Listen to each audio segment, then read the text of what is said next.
In the south of Egypt, beside the quiet bend of the Nile, lies a city of stone and shadow, not forgotten, just waiting. Its name is Luxor now, but once it was called Thebes, the heart of a kingdom that believed the gods walked among men, not as myths, but as presence, as light, as law. And once a year, that belief moved. It had rhythm, it had form, it had sound. It was called the Opet Festival, a journey of gods, a procession of priests, a renewal of the world itself. In this story, we do not chase legends. We follow footsteps. We will walk the sacred road. We will see what they did, how they carried their gods, how they prepared their city, and what it meant to belong to something greater than self. This is not a tale about the rise or fall of a civilization. This is the memory of a people who understood the power of rhythm, ritual, and return. Sit back and relax. This is Opet. Long before the world came to know Cairo's traffic or pyramids surrounded by tourists, there was a place called Thebes, what we now call Luxor, a sacred city where gods walked in the hearts of men and kings spoke with the heavens, not with voices, but with monuments. The sun would rise in the east, as it always had, but in Thebes, it rose over more than just rooftops.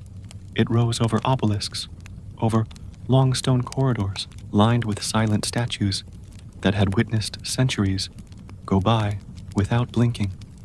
And between the seasons of war and harvest, in a time where the Nile itself was believed to breathe and sleep like a living god, there came a moment in the year when the pulse of the city slowed and then began to beat louder, heavier, like drums in the distance. It was the time of Opet, a time when the people, rich and poor, priests and farmers, soldiers and children, turned their eyes not toward pharaohs, but toward the gods who had made the pharaohs divine. The air would change days before the procession. You'd feel it, even if you didn't know what to look for. The Nile seemed calmer, as if it knew it would soon be carrying something sacred upon its back.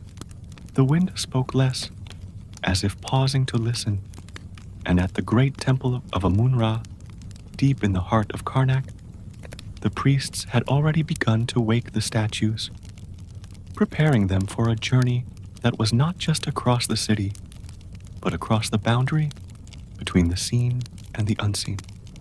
You see, Opet wasn't merely a festival. It was a belief dressed in gold and carried on shoulders. It was the soul of the empire reenacting its origin story. The god Amun, hidden behind veils and scent of incense, was to leave his dark, columned home in Karnak and travel by bark, an enormous, gilded boat carried by hundreds, to the temple at Luxor. And in doing so, he was said to become younger, more powerful, renewed. For the people of Thebes, this wasn't a symbolic act. It was real as the water in the river and the dust in their sandals. And so, as dawn broke on the first day of Opet, the city awoke not with the usual murmur of daily life, but with a deep, patient stillness, as if all of Thebes was holding its breath, waiting for the god to begin his walk among men.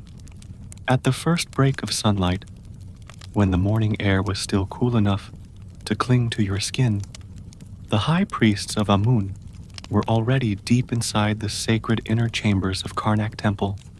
Not a word was spoken. No one dared. The light that reached inside came not from the sun, but from small flickering torches held by servants who moved like shadows, quick, precise, invisible. They had done this before, many times, but each time they moved as though touching the edge of the divine. The god's statue, Amun himself, hidden within a gilded shrine, stood in the naos, the holiest of holies, guarded by carved gods on every wall. He was dressed in fine linen and precious stones, but today they would take him from his throne. Two priests, barefoot and shaved clean, stepped forward first. They did not touch the shrine directly. Instead, they used long wooden poles slipped into its golden side rings, and with steady arms, they lifted the god's house onto a waiting bark, a ceremonial boat resting atop a wooden frame shaped like the hull of a ship, though it would not yet touch water. Around them, dozens of temple workers and lower priests chanted, not loud, but steady, a rhythm to guide the moment. Others brought jars of myrrh and frankincense, pouring them into small clay burners. The smoke wrapped itself around the statue like a cloak, veiling it once more. Out in the temple courtyard, the real theater began. Trumpeters blew long, winding notes through curved horns. Drummers began to pound the first slow beats. Soldiers in polished breastplates lined the avenue, and dancers, barefoot women draped in white, their skin painted with ochre and henna, began to sway side to side, their arms tracing slow circles as if beckoning the god forward. Then came the bearers, 40 men, shoulder to shoulder, strong and trained for this exact moment. They stepped forward, bent their knees beneath the massive shrine, and with a call, shouted 3 times by the chief priest, they lifted. The bark rose high above the crowd. It was not an easy weight. The wood groaned, the men clenched their jaws, but they held firm. And so the march began, out from Karnak's towering gates, through the avenue of sphinxes, 3 kilometers of sacred ground, linking temple to temple. On either side, the people stood packed, shoulder to shoulder, whispering prayers, some raising their children to see above the crowds, others tossing lotus petals or grains of barley as offerings. Behind the bearers came the rest of the procession, flag bearers holding banners of Horus, Isis, and the royal house, dancers and singers dressed in feathers and gold-threaded cloth, sacred scribes writing everything that unfolded onto long scrolls of papyrus, and finally, the pharaoh himself, not as a man, but as a living god, following behind Amun as if to say, I still serve that which is above me. And every few steps, the bark would stop, the priests would chant, incense would rise. Sometimes the bearers would place it down gently to let the god rest, then lift him again, continuing the long, slow path toward the temple of Luxor. It was not a parade for spectacle. It was a performance of cosmic balance, and every man and woman had their part. As the long line of priests, dancers, soldiers, nobles, and singers made their way toward the temple of Luxor, the weight of the day settled into the city like a thick, warm blanket laid across its shoulders. The sun had moved higher, casting longer shadows from the tall pylons that marked the temple's entrance. The bearers, those men who had carried the bark of Amun from Karnak, were no longer walking with the pride of the morning. Their steps were slower now, and their muscles visibly ached under the burden of the shrine. But still they held the sacred structure with a kind of determined silence that only comes from discipline built over many years. They didn't speak to each other. They didn't laugh or grunt, or even sigh too loud. It was as if each man had placed something over his mouth to hold in every sound. The only voices came from the priests behind them, who chanted steadily, each word rolling out in long, echoing tones that seemed to cling to the stone walls as they passed. When they finally reached the broad forecourt of the Temple of Luxor, the crowd that had followed behind gathered outside the towering entrance pylons, knowing that their role in this part of the story was over. There were no doors to open. Luxor Temple was a place of open courtyards and passageways under the sky. But still, crossing that line between outer wall and sacred space was not for everyone. The pharaoh, dressed in linen robes, embroidered with gold thread and symbols of divine kingship, stepped forward slowly. He was flanked by two of his closest advisors, the kind who wore rings with cartouches and rarely showed their faces in public unless the gods required it. They didn't say anything either. They stood with hands held flat to their chests, eyes low. The pharaoh raised his hand, not as a wave, but as a command. The procession would pause here. At his signal, the bark was lowered, slowly, carefully, until it rested atop a platform that had been prepared the night before. Scribes in white robes stepped forward, each one holding scrolls and writing tools. They began documenting everything: who had carried the bark, how many steps it had taken to reach this place, what hour the sun stood at now. Every action, every sound, every change in light and movement was written down. To them, none of it was unimportant. If the gods noticed every feather on a bird, surely they would notice how many steps a man had walked in their name. And then came the part that almost no common citizen ever witnessed. A select group of high priests lifted the golden shrine of Amun from the ceremonial bark and carried it into the inner sanctum of the temple. There were no drums here, no dancers, no color or music, only thick, swirling incense and the creaking of wood as the shrine passed through dark, narrow corridors made of cool limestone that had absorbed the prayers of generations. Inside the sanctum sanctorum, the god would meet himself. They believed that this inner room, where the statue from Karnak would rest beside its twin, or sometimes merge with it, was where Amun became reborn. The rituals performed there were secret. They were performed in whispers and low breath, and sometimes with gestures that had no words at all. The priests would bathe the statue in sacred oils, dress it in fresh linen, and place offerings of bread, fruit, and wine at its feet, not because the god needed food, but because humans needed to show devotion in the only ways they knew. While this sacred exchange took place deep within the temple's heart, the pharaoh remained outside in the main courtyard, surrounded by his guards and inner circle.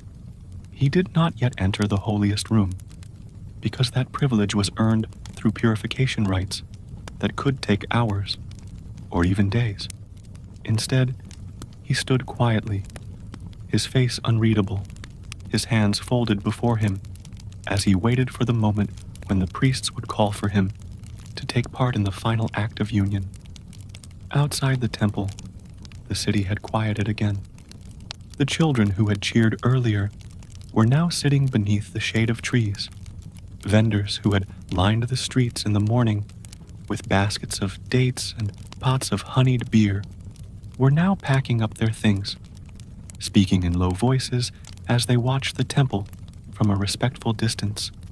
Some of them whispered that the god had already emerged, reborn and radiant. Others believed he was still within, speaking with the pharaoh's spirit in silence. No one really knew. That was the point. Behind those sacred walls, something divine was happening, and it wasn't meant for the eyes of all. Only those who had been trained, tested, and chosen could stand in that inner chamber and witness the rebirth of a god. But the people waited anyway. They waited in the sun. They waited in the dust. They waited because even without seeing it, they believed it. By the time the sacred rituals inside the Luxor temple had begun to wind down and the hidden ceremonies were nearly complete, what stood behind it all was not just the belief in Amun or the story of a god's rejuvenation. It was the culture itself, the structure that made Egypt more than a patch of land along a river. The Opet Festival was one of the clearest reflections of how deeply the ancient Egyptians understood order, time, responsibility, and identity. It was not enough for them to build temples of stone or carve names into walls. Those things were only lasting because they were tied to living traditions, and the Opet Festival was one of the largest and most socially inclusive examples of this in practice. While the priests moved in the shadows of the temple halls, performing rites in the name of divine rebirth, the people outside weren't just waiting, they were participating in their own ways. Because this festival was a public event, as much as it was a private ritual, you would find people offering food to strangers, not because they had to, but because the gods were being honored and generosity was expected. You would see musicians playing lyres and drums on street corners, women painting each other's faces with mineral pigments, and families reciting old stories that had been passed down for generations. Schools and markets would often close during this period, not by royal decree, but simply because everyone understood. This was the festival of life, renewing itself. The cultural roles were clearly defined, but never rigid. Every social class, from the royal court to the fishermen who lived on the riverbanks, had a place within the fabric of Opet. The priests, of course, were the stewards of the ceremony. Their job was not simply to chant or burn incense. It was to carry memory, to make sure that what happened this year was done in exactly the same sequence, with the same sacred objects as the year before. They were the culture's living calendar, its protectors of cosmic balance. The artisans, too, played a quiet but central role.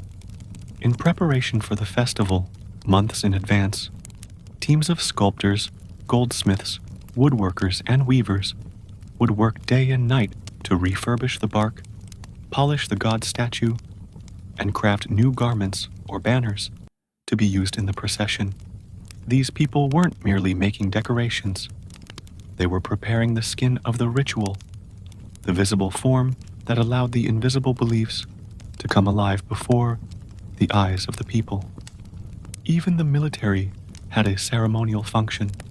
Soldiers lined the processional avenue, not to suppress the people, but to protect the sanctity of the space. The road between Karnak and Luxor Temple was not just a walkway. It was a spine of the empire, a channel that temporarily connected heaven and earth. No dust was allowed to be kicked up by unruly crowds. No vendor was allowed to cross that line without clearance. The soldiers upheld this discipline because they understood what the avenue represented, the path of divine presence in motion. The pharaoh's role in all this was more than political. During Opet, he was not merely the king, he was the link between the human and the divine. His presence during the rituals was a cultural statement. He was seen not as above the people, but as the embodiment of their collective will made flesh. And when he entered the sanctum of the temple to commune with Amun, it was believed not just that he was reaffirming his kingship, but that the balance of the entire world, the Mayat, the sacred order, was being renewed for another year. That is why the people celebrated so passionately when the god was finally brought out again. Because when Amun emerged, reborn, refreshed, made youthful by the rituals no commoner had seen, it was as if the land itself had exhaled. Music returned. Dances broke out in every direction. Beer was poured into large clay jars and handed around like water. Offerings were piled high near shrines.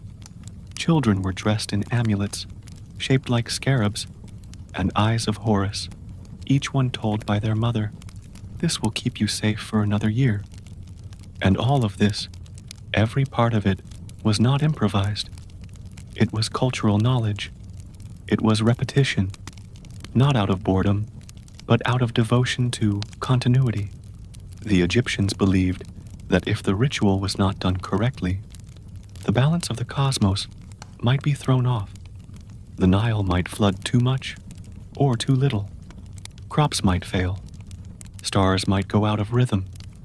In other cultures, religion was something that happened in temples. In ancient Egypt, it was something the entire civilization moved around, step by step, year by year, breath by breath. The Opet Festival wasn't merely religious. It was political, theatrical, agricultural, economic, and deeply human. It gave everyone, no matter their role or status, a chance to participate in the rhythm of life that they believed had been established by the gods themselves, thousands of years before they were even born. The Opet Festival, with its long processions, sacred chants, and royal rituals, did not vanish in a single moment. It wasn't banned in a sudden decree. It slipped away slowly over generations as Egypt itself began to change, not just in government or language, but in the very spine of its beliefs. By the time Rome took full control of Egypt and Christianity began spreading through its cities and deserts, the great temples that once shook with the sound of drums and chants were falling silent. The priests, who for centuries had passed their roles from father to son, no longer had the same authority. Some of them converted, some disappeared, and some clung to their roles even when the crowds were gone. Opet, once central to Egyptian identity, was one of many traditions that could no longer find space in the new order. Statues of Amun were no longer carried down the avenue of sphinxes. The river no longer bore the god's bark. The sacred days passed without ceremony, and over time, even the people forgot the sequence. The days, the chants, the preparations, the exact path from Karnak to Luxor. Temples were reused or repurposed. In some places, Christian churches were built over or within older structures. Later, mosques would rise nearby. The city of Luxor remained alive, but the festival that once gave it breath each year fell into memory. First as stories told by scholars, then as carvings studied by foreigners, then finally as a subject for archaeology. But memory has its own strange life. In modern times, especially during the 20th and 21st centuries, Egypt has begun to reclaim pieces of its older culture, not as religion and not as politics, but as identity. In Luxor, the Avenue of the Sphinxes, the same road once walked by Amun's bark, was rediscovered beneath houses, markets, and layers of forgotten earth. Excavation began slowly, often carefully, and piece by piece, the path returned to the light. Then, in 2021, something remarkable happened. A modern version of the Opet Festival was revived, not with the same beliefs or gods, but with a powerful sense of pride in heritage. Egypt held a ceremony, televised, choreographed, and full of spectacle, where golden barks were once again carried along the ancient route. Dancers moved in patterns inspired by ancient reliefs. Music was performed based on what scholars believed the ancients once played. And for a moment, Luxor wasn't just a city with tourists and tombs. It was once again a place of living memory. Of course, it wasn't the same. The priests were now actors.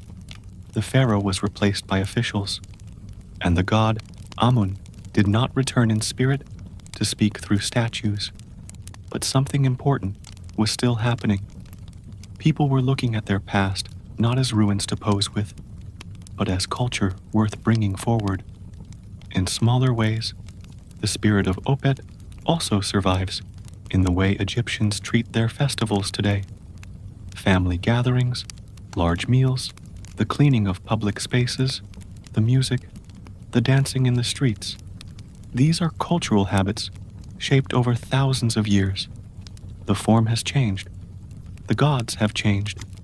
But the pattern, the rhythm of renewal, the belief in ceremony, the desire to mark time with meaning, it's still there. Even now, walking through Luxor, you can find older people who speak of the temples not with historical distance, but with quiet respect. Some of them don't know all the details of the ancient rituals, but they can tell you where the avenue runs, which statue was brought from where, and how the city feels different during certain times of the year. What the Opet Festival gave Egypt, more than any statue or hymn, was the habit of pausing the ordinary and turning life itself into something sacred for a few days. And while the ancient festival is no longer practiced in the way it once was, its legacy is not entirely gone. It's in the stones, in the calendar, in the minds of those who remember.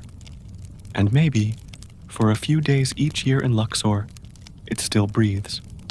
Don't forget to subscribe for more of sensational history stories. See you on the next one.